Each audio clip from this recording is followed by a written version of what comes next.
Galingon man nato ni. Kay akit na ba yan? Ano? Tingin dali. Sa Isaias 41 Gs. No? Tingin dali ang pulong sa Dios.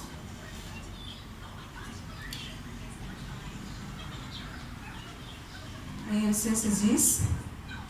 Ayaw kahadlo kay mag-uban ako kanimo. Ayaw kabalaka kay ako kay ako mao ang imong Dios. Ligunon og tabangan ko ikaw panaligdan ug luwason. So saad na niya. Sunindot kay mga kaigsunan nga dili ta mahadlok ug dili ta mabalaka kay naa siya magproteksyon ug mag-uban kanato mga kaigsunan. So kanang masaad sa Dios, ang kanang iyang mga pulong ato gayud nang malauman o mahitabo gayud na. So dili ini siya mapakyas mga kaisunan ang iyang mga saad. Okay. Ug ninyo po dili sa Hebreano natong basahon. Okay?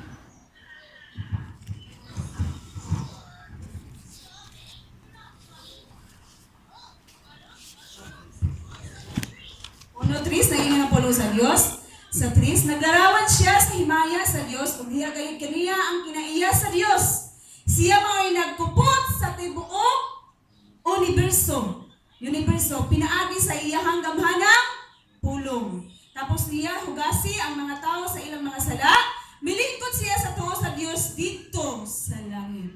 So iyahag yun ang tanan. So unsa pa may atong ikaduha-duha nga siya man ang nagkupot sa tanan. Okay, naapagin siya mga saad. No?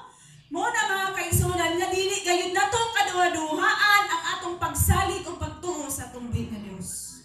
Kinahanglan ligunon gid nato, no? Ang pagsalig adunay paglaom ug diha sa paglaom kita malig-on. No? Lig-on. Gikinahanglan man gyud nga kita nga kanang walay lain nga atong alagaran. No? Kung baga sa atong bana, siya ra gyud. Baga tapat gyud ka. Oh. So di inana punta sa tumbig nga Dios. No? Tapat gyud punta. Nga makita sa atong kasing-kasing nga siya ra gyud. Amin ba? Kaya tinud-anay gyud ba? No? Ang atong pagsalig sa tumbig nga Dios. Ha? Nga dili lang kay sa atong buhat kinahanglan nga makita gyud sulod sa imong kasing-kasing o sa imong hunahuna nga ang Dios gyud may magisaligan sa tibok nimo kinabuhi. Wa ba to na?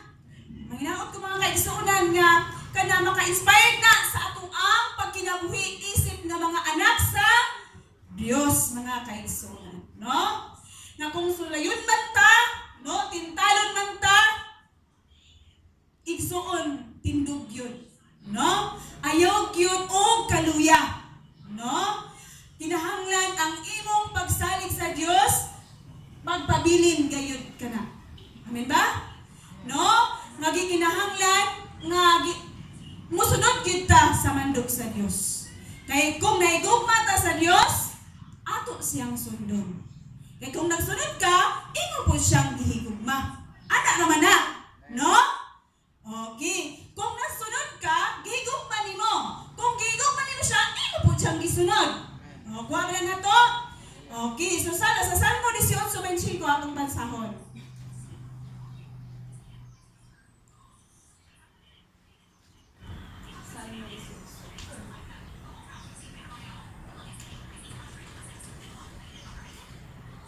Ngayon diri sa 25, o Ginoo, matinud-anon ka ngadto sa mga matinud-anon kanimo. Og maayo ka ni atong himpit. O, di ba? Matinud-anon siya sa kung kinsa ang nagmatinud-anon kaniya. Og magmatinud-anon siya sa mga tao nga himpit. Kung buot pasabot, iyang mga kaanakan. No? Nga diha kaniya nagasalig gayud sa bungkos mga kaigsuonan, no? Nga kung nagmatinud-anon ka sa Dios, muna akong gayong gininya nga nahigihigugma nimo ang Dios. Buot pasabot ni ana, nakasunod ka sa iyang sugo nga mao ang paghigugma sa Dios mga kaigsuonan. Okay? Kaya kini si Jeremias, nagmensahe ni siya tungod kay kadto sa unang nga panahon kung inyong basahon gyud ang Jeremias, magsimba ba yato sila og mga Diyos. Di ba? Kung inyong basahon gyud. Sumauna ang iyang gipaningkamutan. Pero sa ulahian gyud kung inyong mabasa, grabe gyud ang supak sa mga katawhan. So wala gyud niya madala. Okay. So niyo diri kining kaagi og panghitabo, no? Ni Jeremias nagdala ni og paglaom kanato. Di ba? Nagdala mo siya paglaom wala? Okay, nagdala siya og paglaom kanato karon. Nga kahimtang, no? Kahimtang nato karon gabi ang kalisod. Ingon bitaw na dili nato ma-explain, mo na bitaw no? Hindi man ma-explain ron ng mga panghitabo karon nga tuig, di ba? Mana ba? No? So kini siya nagdala ni siya og paglaom kanato nga isip kita mga anak sa Dios. No? Mo pasabot nga labi na kana abot sa punto nga mo anak kana makaingon ta nga grabe naman ikahimtangan nato karon oy nako karon ana ba no? Oh. So ang buot pasabot ni ana nga si Jeremias naagian po na niya sa iyang kinabuhi. No? Pero lagi niingon pa diya sa kung atong basahon na sa iyang libro, sa Jeremias, siya gayod nagpabilin ang iyang pagtuo, pagsalig sa Dios. O nakita na sa Dios ang iyang pagsalig o pagtuo diha kaniya. Okay. So sa ingon ni ana, giluwas o gipanalipdan siya sa atong buhi nga Dios. Kung atong basahon ang Roma 8:28 nagingon diha.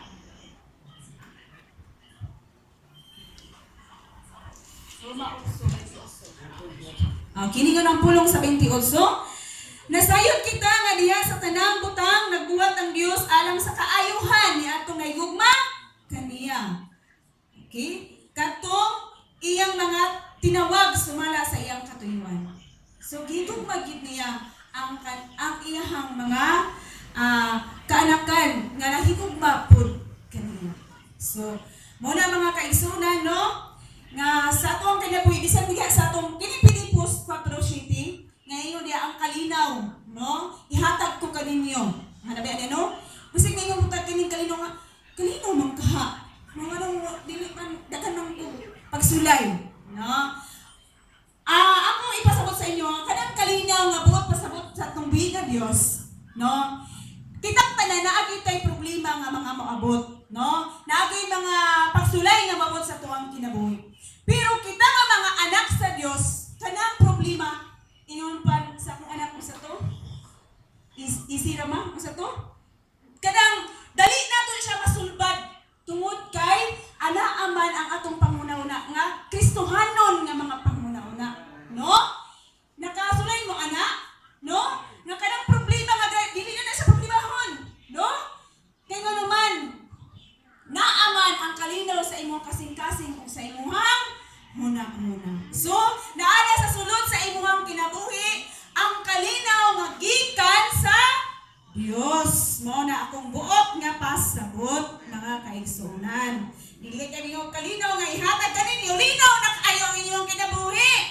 Dili na mao. No? Buot pasabot ni ana nga bisan pa sa mga dako nga mga problema ato siyang kaya i-handle. Kuha pa nato na? Okay. So ginana mga kaigsuonan. So ang pagsalig sa Dios, makaagni po ni sa uban. Oh. Kung kita ano natin dakong pagsalig o pagtuo sa Dios, makaagni po ni sa uban. No? Oh. Bisan to sa grabe niya mga pagsulay ni Jeremias, nagpabilin kayo siya nga propeta sa Dios. So wala gyud siya liban-liban, no? Ningin pa diya nga nigumili man si Jeremias, pero sa diha nga gipanalingin na sa Dios, no? Ang niyon siya nga ang pulong daw sa Dios nagkalayo sa iyang kasing-kasing nagakalayo. Oh, so kung naana gyud ang Dios sa imong di gyud kakapugong, no? Dili gyud di ay mapugnan. Oh, so mao na mga kaigsuonan nga sa atong kinabuhi gayud nindot gyud kaayo nga aduna gyud tay pagsalig o pagtuo sa tuloy nga Dios. Okay.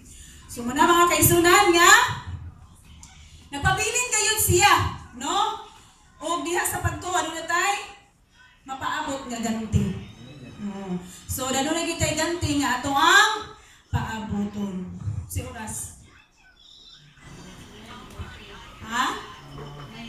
Okay, so ito tayong basahon ning sa Korinto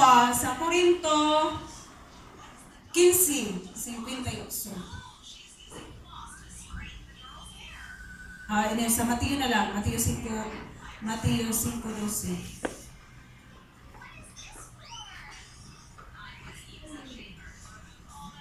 Hindi ko may oras. Ini yung dali sa 5. Sa 12 naging pulong sa Dios. Kini mo siya. Paglipay upod maya kamo kay dako ang ganti nga gitagana alang kaninyo dito sa langit. Giingon usab nila niini pagpasipala ang mga propeta nga nahiuna kaninyo. So aduna gayud kita ganti mga kaigsunan kung ang ato ang pagsalig ug pagtuo sa Dios magapabilin sa sulod sa ato ang kasing-kasing. Amin ba? Muna karon nga tuig 2024 Mingon ta nga tuig 2025 na pud mabot sa tuwang kinabuhi. Mingon ta nga